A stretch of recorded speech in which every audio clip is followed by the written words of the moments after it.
Assalamualaikum warahmatullahi wabarakatuh. Waalaikumsalam warahmatullahi wabarakatuh. Ke kelas mulai belajar dengan berdoa. Berdoa dimulai. Berdoa selesai. Terima kasih. Ketua kelas, baiklah apa bacaannya hari ini? Alhamdulillah, luar biasa. Allah Akbar. Kendala gerangan gitu. Kenapa kelihatannya nggak semangat? Puasa, Bu. Ini kan memang bulan Ramadan. Maksudnya nih nggak sahur gitu. Sahur, Bu. Oke, nah permasalahannya. Ada dulu kita hari ini bahas apa? Gak tahu, Bu. Lah, itu dikasih kayak apa? Ya kan kita hari ini belajar tentang ada yang pernah ke Bunda tak? Pernah, Bu. Pernah nggak pernah lihat hewan yang leher panjang? Apa namanya? Jerapah, Bu. Tahu nggak kenapa jerapah itu? Karena makanannya tinggi, Bu. Salah. Leher panjang jerapah itu dibagi dua pendapat oleh para ahli.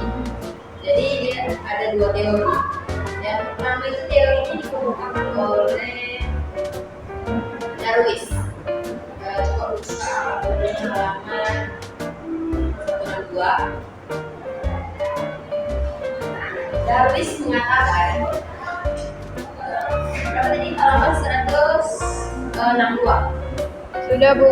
Pertama, teori Darwin mengatakan bahwa seleksi alam itu terjadi dengan adanya adaptasi makhluk hidup. Darwin mengatakan bahwa nenek moyang jerapah, nenek-nenek dulu lah, ya kan, nenek kita dulu itu. Tapi ini nenek moyang jerapah, bukan nenek moyang kita. Pada dasarnya itu ada yang berleher panjang, ada yang berleher pendek. Terus katanya karena yang leher panjang itu gak mau menikah atau kawin sama yang leher pendek, jadi leher pendek itu gak ada teman kawin, terus sampai makanan yang tinggi. Terus dia punya Kenapa aja kan?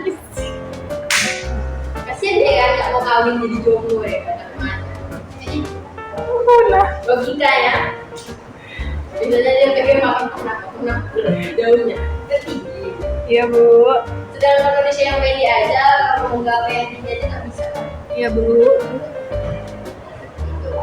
Teori yang kedua itu dibukakan oleh Lama. Lama mengatakan jerapah itu memang pada dasarnya pendek, tapi dia berusaha menggapainya dan terus menjulurkan leher dia ke atas sehingga menjadi panjang. Contoh, kita kan misalnya kita pendek kan, kita pengen masuk TNI harus tingginya minimal 165 lah. Jadi otomatis kita terus berolahraga seperti push-up, berenang, lari, itu minum susu juga misalnya. Dia tinggi kita itu sama. Jadi sama halnya seperti teori orang tinggi. Jadi kalau kita berusaha kalau kayak push-up, tangan panjang. Jadi kalau jerapah lama-lama berusaha mengambil makannya dari tinggi lama dia menjadi panjang. Oh, lagi ya masuk. Bapak masuk.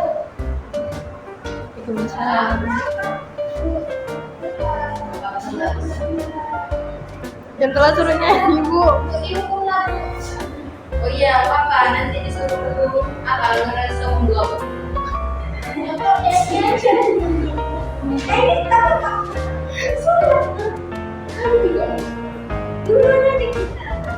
Yuk, gantian. Bu, boleh kenalan lagi. Tahu udah apa lagi? Ternyata ada juga teori seorang ilmuwan yang menyangkal kedua-duanya.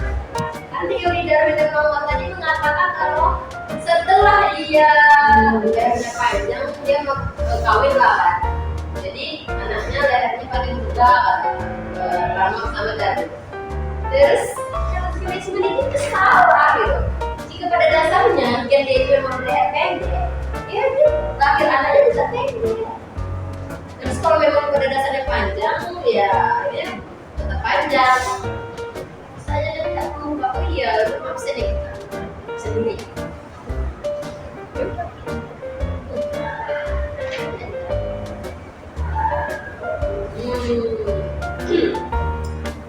Untuk saya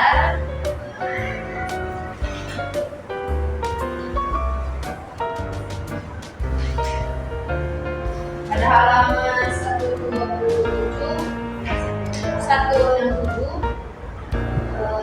itu dikatakan bahwa evolusi itu dibagi dua. Yang pertama makroevolusi dan kedua mikroevolusi. Ada nggak sih yang tahu maksud dari keduanya? Secara umum aja, secara pikiran, secara logika. Makro berarti kecil, Bu. Salah, makro berarti besar. Makro artinya besar, mikro artinya kecil. Jadi makro evolusi itu maksudnya evolusi terjadi secara besar-besaran. Dia evolusi yang terjadi secara besar-besaran sehingga terjadinya spesies yang besar. Burung, misalnya burung di daerah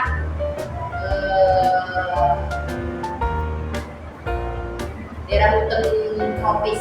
Yang biasanya makan biji-bijian, tapi dia tidak terdampar atau bermigrasi ke tempat yang membutuhkan mengambil makanan itu di laut gitu. Otomatis lama-lama paruh yang digunakan untuk mengambil laut itu seperti kita namanya evolusi. Karena perubahan itu terjadi dengan suatu seleksi alam. Jika dia tidak bisa berubah berarti dia mati. Berarti namanya dia tidak lulus seleksi alam. Yang kedua karena bertahan hidup dengan habitatnya. Selanjutnya mikroevolusi. Mikroevolusi itu perubahan yang terjadi secara kecil-kecilan, tidak menambah atau mencegah spesies baru. Seperti misal ada nyamuk nih, pakai pestisida kita bunuh, hanya nggak mah. Jadi yang bertahan hidup kan itu udah kena pestisida. Karena sudah terkena pestisida itu dia tetap hidup dan berkembang biak. Jadi keturunan yang nyamuk itu udah kebal sama pestisida tersebut. Cuma dia tidak namanya spesies baru, tetap spesies itu. Itu namanya ya pas. Itu namanya evolusi.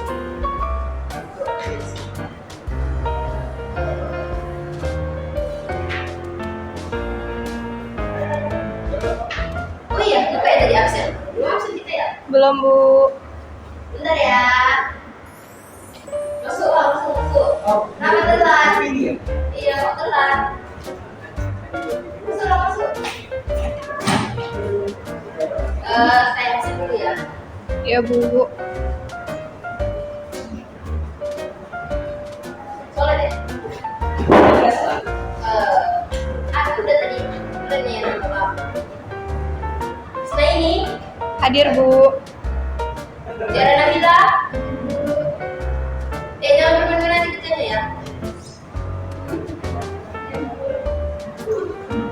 Fitra. Apa dia? Iya, mau kerjanya aja ada. Sudah display. Jadi ada yang bisa menyimpulkan hari ini kita bahas apa? Tentang apa sih tadi? Tentang evolusi, Bu. Contohnya hewannya aja. Contohnya itu burung. Kalau mau nyari itu, nah benar. Kan ada teori yang mengatakan teori Darwin yang mengatakan kalau manusia itu berasal dari kera. Persepsi itu salah gitu. Maksud dari teori Darwin itu nenek moyang manusia sama kera itu sebenarnya sama. Jadi karena kalau nenek moyangnya itu jadi lurus, jadi monyet, jadi kera, jadi manusia. Itu salah satu persepsinya. Terus kalau dilihat dari bukti seperti kasih gen itu 97% dia gitu sama perang. Jadi itu salah satu faktor mendukung bahwa teori itu tapi berbeda lagi dengan Al-Quran dan hadis bahwa prinsip pertama yang diciptakan itu adalah Ada. mungkin materi kita sampai di sini aja karena untuk melanjutkannya ini terlalu banyak waktu ini kita tidak cukup.